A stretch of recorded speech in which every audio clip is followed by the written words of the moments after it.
Take a slow, quiet breath right now. Before you read another word, before your mind rushes forward to the next thought, just stop for one moment and breathe. Because what is about to be spoken over your life is not a coincidence. You did not stumble upon this message by accident. You were guided here. Something greater than the noise of your daily routine pulled you to this exact place, at this exact hour, because heaven has something specific to say to you today. Not to someone else. Not to the person sitting beside you. To you. And the message is this. A younger person has already chosen you in their heart for marriage. Maybe not. Not perhaps. Not one day if things line up perfectly. They have already chosen you. And heaven is about to explain why that is not strange, why it is not random, and why it is actually the most divinely orchestrated thing that has ever happened in your love life. So settle in. Open your spirit. And listen carefully, because the angel speaking through this message has something to say that your soul already knows, but has been waiting to hear out loud. Let us begin at the very foundation. Before we talk about this person who has chosen you, before we go into the why and the how, we need to first address the wall. The wall that lives inside your chest. The one built out of every time love did not work. The one reinforced by every morning you woke up alone when you did not want to be. The one that has a brick in it for every prayer that seems unanswered. Do you know that wall? You have been living next to it for so long that some days you forget it is not supposed to be permanent. But heaven sees that wall, and heaven is not angry at you for building it. You built it to survive. You built it because pain is real, and the heart is fragile, and you are only human. But here is what the angel needs you to understand today. That wall that you built to protect yourself from more heartbreak is the same wall that has been confusing the timing of this divine connection. Not blocking it entirely, just slowing the arrival. Because the person heaven has been preparing for you, the younger soul who has already fixed their heart in your direction, cannot fully reach you through stone. Love needs an opening. Even the smallest crack is enough for heaven to work through. But it needs something to work with. And so the very first thing this message is asking of you is not to do something dramatic. It is not asking you to change who you are or perform some spiritual exercise or pretend that your past did not happen. It is simply asking you to acknowledge the wall and then whisper to it, silently right now. I am willing to let something good in. That is all. That small willingness is the most powerful thing you can offer heaven right now. Because God does not need your perfection to move on your behalf. He only needs your permission. Now let us talk about this person. The younger soul who has chosen you. There are things about them that heaven wants you to know, things that will explain why the age difference, or the gap in life experience, has not been a deterrent for them, but has actually been the very thing that drew them toward you. First, understand this. A younger person does not choose someone older by accident. It is not born from naivety. It is not foolishness dressed up as affection. When a younger person looks at you and feels something move in their chest, something settles in their spirit, something that says this is the one, that response comes from a level of emotional maturity that most people take decades to develop. And some people never develop it at all. This person who has chosen you sees something that others in their own age group cannot see yet. They see depth. They see earned wisdom. They see a face that has known both laughter and grief and came out still kind. They see someone whose story is not finished, but whose character is already proven. That is enormously attractive to a soul who has been searching.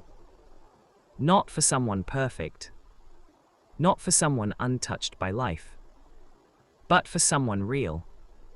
Someone whose love, when it comes, will come with understanding rather than judgment, with steadiness rather than chaos, with a kind of anchored tenderness that only comes from having already survived your own storms. You are that person. Whether you believe it right now or not, you are exactly that person to them. The Bible says in Proverbs 18:22, "He who finds a wife finds a good thing and obtains favor from the Lord." And notice that the verse does not say, "He who finds a wife of the same age." It does not say, "He who finds a wife at the expected time." It does not say, "He who follows the conventional path." It says, "He who finds it." The emphasis is on the finding, the seeking, the divine recognition of something good. And when a younger person finds you and recognizes in you something worth building a life beside, that recognition is not coming purely from human desire. It is coming from heaven's fingerprints on their heart. God placed something in their spirit that is calibrated to respond to you specifically. Not to the idea of you. Not to a version of you that does not yet exist. To you exactly as you are today. With all your history.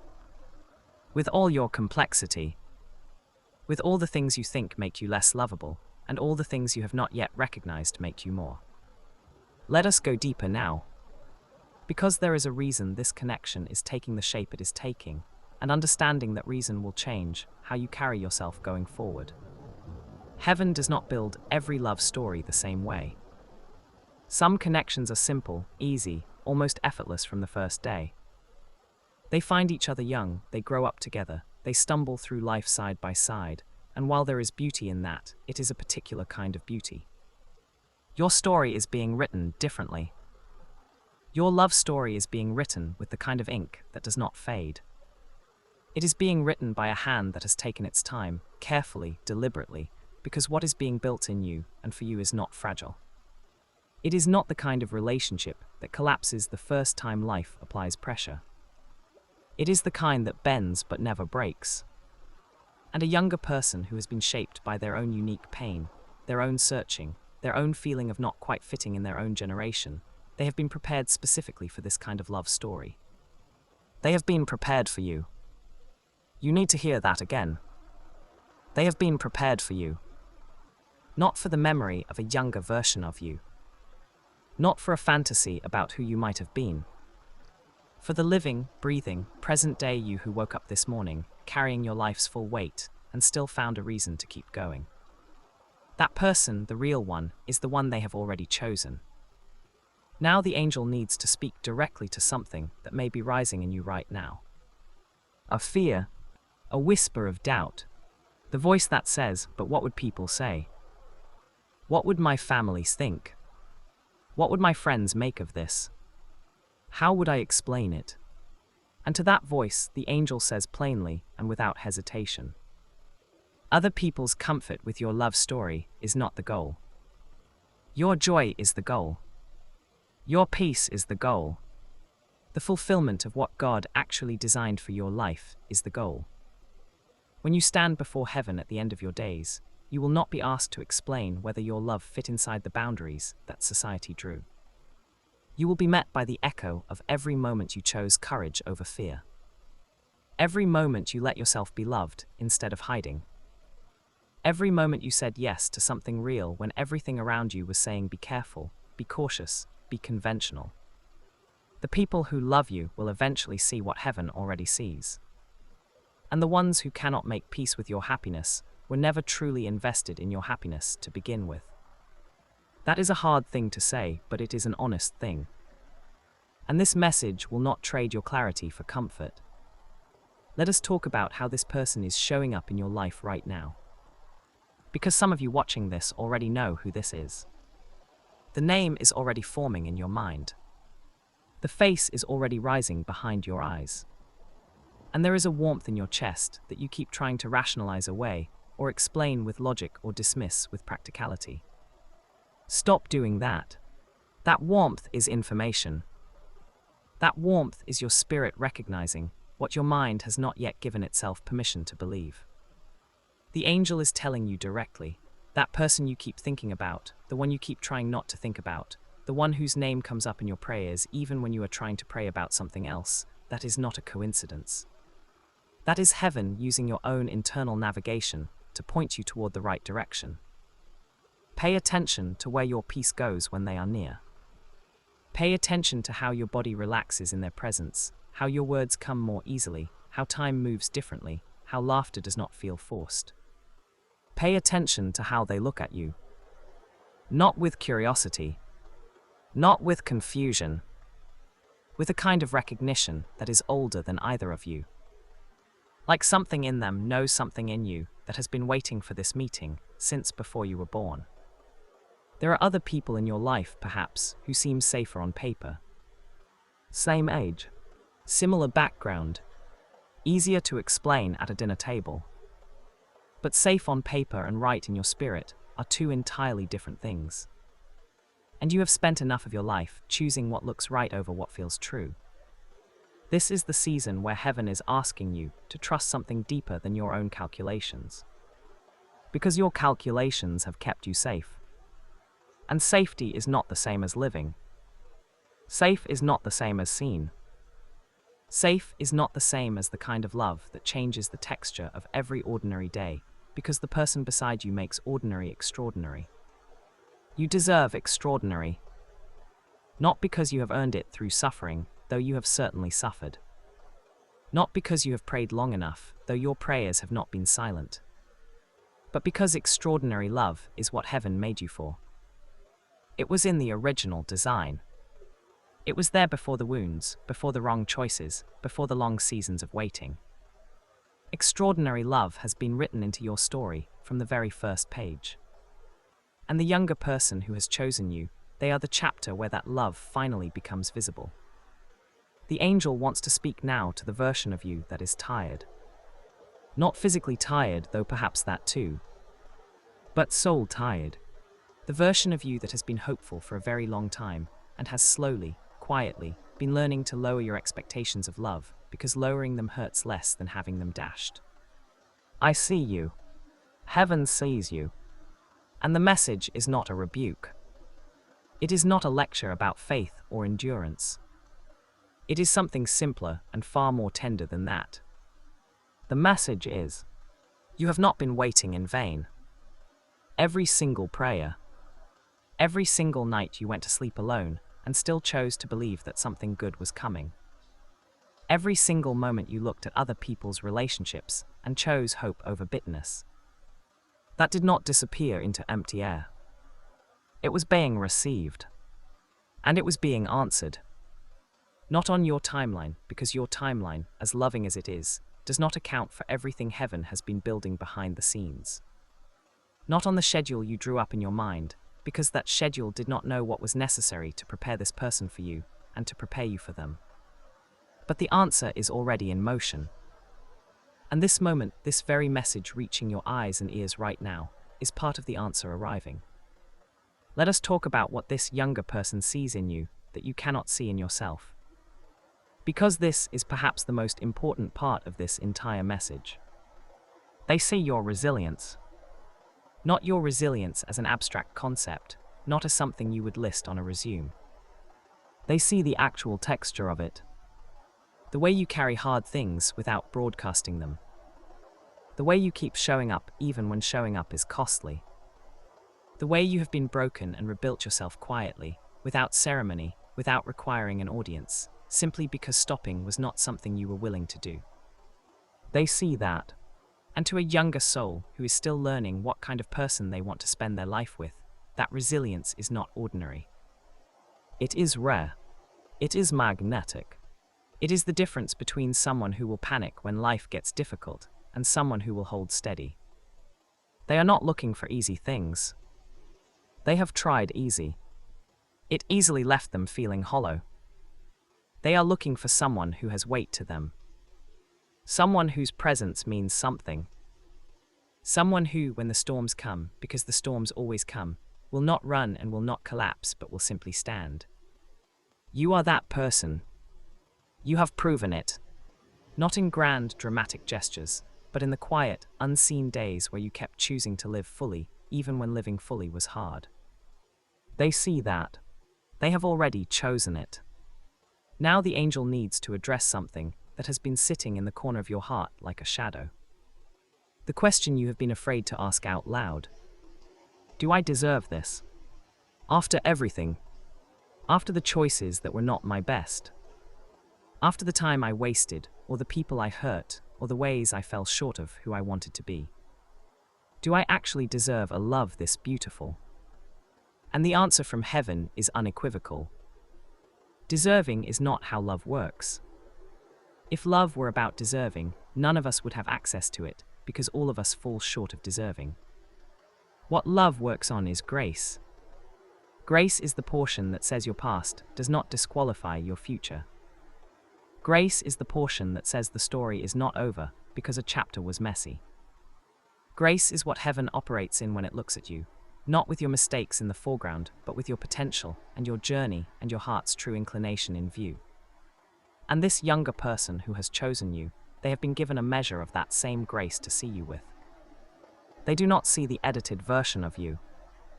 They see the full version, the complicated, layered, sometimes contradictory, deeply human version. And they have chosen that version. Without reservations. Without caveats. They have chosen all of you. When was the last time someone chose all of you? Not the version you perform for public consumption. Not the face you put on for approval. All of you. That is what this is. That is what is coming. There is a preparation happening right now that you may not be fully aware of. Heaven is not idle in this season. Even in the quiet, even in the waiting, even in the stretches where nothing seems to be happening and your faith is thinner than you want it to be, the preparation is continuing. Inside you, things are being shifted. Fears that would have sabotaged a good relationship are being quietly dissolved. Patterns that used to follow you into love, the ones that came from wounds you did not choose, are being re-examined and released. The room is being made. Not just in your life, but in your soul. Room for someone who will not require you to be smaller than you are. Room for a love that does not come with conditions attached like fine print at the bottom of a contract. Room for the real thing. And simultaneously, this younger person is being prepared too. They are being matured in places that needed maturity. Being softened in places that needed softness. Being given eyes to see what matters and courage to go after it, regardless of what others might say or think. Both of you are being readied. For each other. At the same time. From two different directions. And when the readiness meets, when the preparation on both sides reaches its completion, the meeting, or the deepening of what has already begun, will feel less like a coincidence and more like a homecoming. The angel wants to speak now to the loneliness. Not to dismiss it, not to minimize it, but to honor it because it deserves to be honored. You have carried loneliness in a way that most people around you do not fully understand. You have sat in rooms full of people and felt alone. You have had relationships that were technically present but emotionally hollow. You have known the particular loneliness of being misunderstood, of being too much for some people and not enough for others, of never quite feeling like you perfectly belong anywhere. That loneliness is not a character flaw. It is the ache of a soul that was designed for a specific kind of connection that has not yet arrived in its fullest form. A specific resonance. A specific kind of being known. And it has been painful in the way that only unfulfilled design can be painful. The angel is not here to tell you the loneliness is over immediately. Heaven does not deal in false promises or comfort built on air. But the angel is here to tell you that loneliness has an expiration date. And that date is closer than it has ever been. The one who is coming, the one who has already chosen you in their heart, they are the answer to the loneliness at a depth that surprises even you. Because they will not just be a presence in your life. They will be recognized. They will understand parts of you that you have never successfully explained to anyone. Not because they have lived your exact experience, but because their spirit was made to comprehend yours. That is the specific gift of a divinely arranged connection. It does not require full explanation. It resonates. It knows. Let us be very direct for a moment. Because some of you watching this are standing at a doorway. Not metaphorically, but practically. There is a person in your life right now, younger than you, who has been showing you consistent interest, consistent care, consistent attention. And you have been responding with politeness, with warmth, maybe even with genuine affection, but you have been holding yourself back. Holding the door is barely open. Letting them see just enough to keep the connection alive, but not enough to make it real. And some part of you, deep down, knows exactly why. Because if you open that door all the way and they walk through it, and you let this become real, then you are vulnerable again. Then you are back in the territory where love can hurt. Back in the place where your heart is on the line, and the outcome is not guaranteed. And that is terrifying. The angel knows it is terrifying. But the angel also needs to say this plainly.